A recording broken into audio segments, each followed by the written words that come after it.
Hello mga bebs! Mapagpalang araw ulit sa inyong lahat at eto lalarga na naman tayo at hatid na naman tayo ng ating mga Junakis sa mga kani-kanilang destinasyon at yung papunta na nga kami ng Tagaytay at ihahatid na namin si Junakis pa sa kanyang work ay ang daming aberya.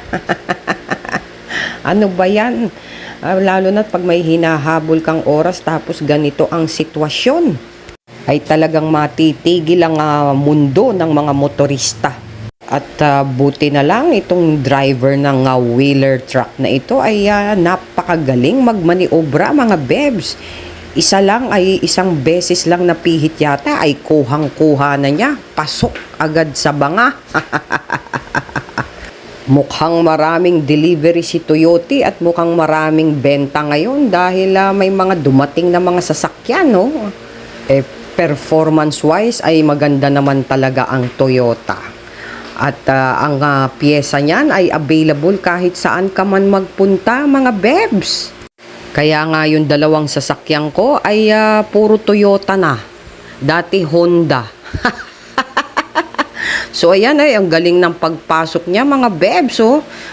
Makipot yung daan pero ang galing na ipasok niya. Ilang wheeler truck kaya yan. So babaybay na kami at eto na naman ang isang aberya. Mukhang magkapatid ito.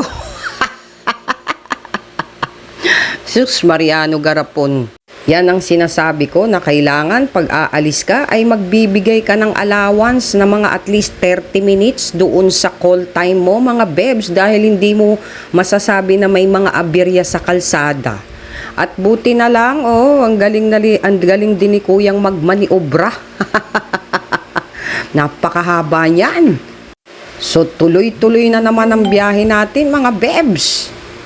At inutusan nga rin ako ni Junakis dahil maipabibili siya dito sa supermarket na kailangan niya raw na ingredients sa kanyang ilulutong pagkain para bukas sa kanyang tropa.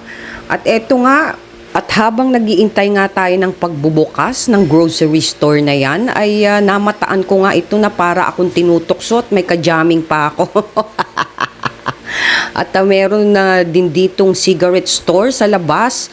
Kung wala kang sigarilyong dala, ay ayan. No? Buti pa rito ay may smoking and vaping area. Sana meron ding drinking area sila. Yung may dala ka ng Alfonso. Kaso na-discourage ako dito mga bebs. Bakit kasi may paganyan? May smoking area tapos may paganyan na para kang tinatakot. Para natuloy ako nagdadalawang isip, mga beb. So, punta muna tayo dito sa Viber spot. Viber ba yan? Vibe spot pala, nung Viber ka dyan. So, yun lang mga bebs. Good vibes. Thank you for watching. Mwah.